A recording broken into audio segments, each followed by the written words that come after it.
we're going to move on to number 6. Number 6. Number 6. Number 6. Number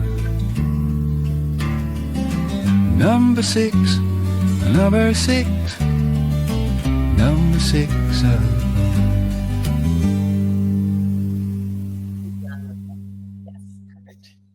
Should see if I can change. All righty. That was supposed to be a James Taylor inspired thing.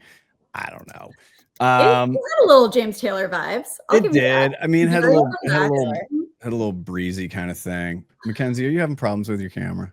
Here, hold on. I'm gonna put you back on. There we go. Look at that. It's freaking Pam Hamlin. Hey, Doug, how are you? Pam Hamlin. I'm so happy that we made your list. Well, I'm thrilled that you're part of all of this. And so a little bit first. So I applied my trade at the Drum and at Adweek, and I used to try to make it to Boston as much. I still do try to make it to Boston as much as I can. I try to make it everywhere. Actually, I had a great time in New York last time I was there. But Pam was at Arnold. And we had, mutual friends, including Mark Nardi, also known as Mac Natty. But I just remember Pam always being very welcoming, and you never forget that. So Pam, thank you so much for being so awesome, so wicked awesome to me early in my career. Y'all are Manchester, New Hampshire, and Boston. So let's just say New England writ large. This agency was founded in 1975. So give us a little bit of the background on the agency first. Yeah, I mean, it was founded in 1975, really as a local New Hampshire agency, handling local business, handling a couple of key state accounts. And then, the business performed quite well, as a small local agency. And the CEO, Travis York, really had ambitions to be able to make it more than Manchester. And that's when I joined, and Mackenzie and Ginger and Kristen and a whole host of us to really start the journey, from Manchester to establish ourselves as a strong New England regional agency, right, and hopefully go beyond, Doug. And so we've had a lot of success and a lot of momentum over the last 6 years.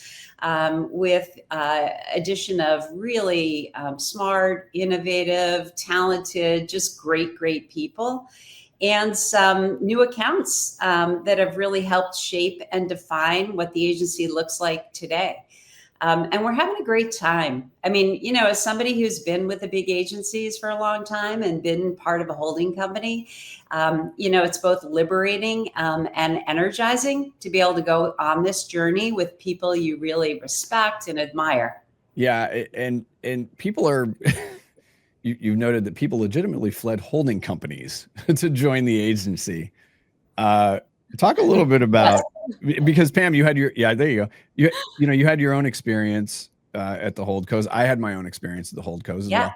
Loved the people at the Martin Agency. Absolutely loved the people at the Martin Agency, and I'll leave it at that. But that whole thing of like legitimately fleeing. Talk a little bit about that, and that's a jump ball for any of you. Yeah, I'll kick it off, and then Ginger and Mackenzie can add. I mean, I was at Arnold for 20 years. I joined when it was an independent agency, ironically. And like you at the Martin Agency, Doug, I loved Arnold. I absolutely did. And I still love, so many of the experiences. I'm really proud of the career journey there. Toward the end of my time there, I was kind of coming up on 20 years, you could just see the shifts that were happening in the industry. Right. And you could feel that the established holding company business model, quite frankly, wasn't as relevant in modern marketing. Right. And you saw that clients were working with agencies differently, and they were building internal capabilities, but they still wanted external, resources and partners for big strategic and creative thinking. And, when I left Arnold, the question in my head was, wouldn't it be more fun to be with an agency and a business model that's disrupting the big holding companies versus being in the business model that's being disrupted?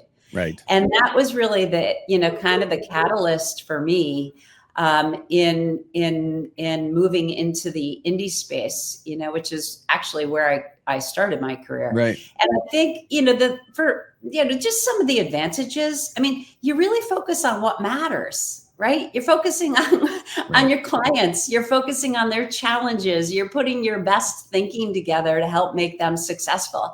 And you don't get caught up in all the bureaucracy and the slowness and the layers. Yeah. It's a much more nimble, efficient, quite frankly, fun way of working. Yeah, I've heard this from people before that they were tired of working for a math company, which I thought was hilarious. So Ginger, add on to that. Yeah, well, one of the things that I've always loved the most about indie agencies, and I started in indie, then went to holding company, because you want to experience the big agency with a good reputation and the clients, right?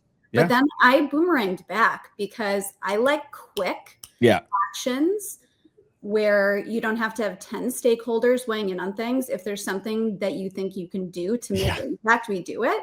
So we say autopilot is our enemy.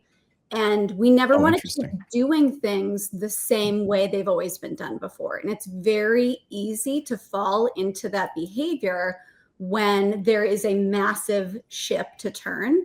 When you've got like 75 or fewer people and you need to get something done, we don't have to, be beholden to anybody else. We can just make it happen with the clients. And I've always loved that. Yeah, Mackenzie, add to that, but also I'd like you to talk a little bit about the really substantial new business lift, because that's not, I mean, that's great. and that should be the norm, but talk a little bit about your experiences, and then talk about the satisfaction of getting such high business lift year over year. Yeah, absolutely. I think the difference being that we can do what we feel is right for our clients based on the challenges that they're facing, and ultimately what's going to drive impact for our clients, which is really what we're focused on. We say impact is our end game. And so our advantage is that we get to do what we think is right to drive that impact. And I think that has helped to drive the success that we've seen in new business over the last year, with our real focus on solving challenges that our clients are facing to drive business results for them. So that's helped to be the catalyst for our new business wins that we've been lucky enough to see over the last year. Am I allowed to say what the number is, Pam, real quick? Am I allowed to say the number, the percentage? Sure. You go ahead. I'm proud of it. 126% new business lift. That's great. Big year over year growth. Yeah.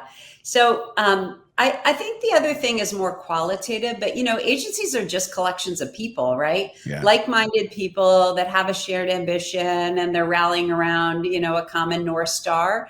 And I think when our team gets in the room, clients see that, right? The respect and camaraderie and the sense of team, and, the track record of impact, and they want to be a part of it. So I think that's been part of the secret sauce of some of the recent new business wins over the past year. It's funny that you say they want to be a part of it, because that's what I said when I came to GYK. I was like, I just got to be a part of this. And it's just a continued trend with our new clients as well. It is infectious for sure. Well, Doug, you want to know a crazy coincidence? Yes. So the fact that today we're talking to you and that we're in the top 6, the last time we did an interview with you, we had just won Ad Club Hatch Best of Show. Oh, that's and right. tonight is Hatch in Boston. So it's like, it is a big day for GYK. Yes. Well, preemptive congratulations, and shout out to Josh and the team at the Ad Club in Boston. That's for right. Sure. They're great. Yep. Well, I appreciate it. Congratulations. More to come.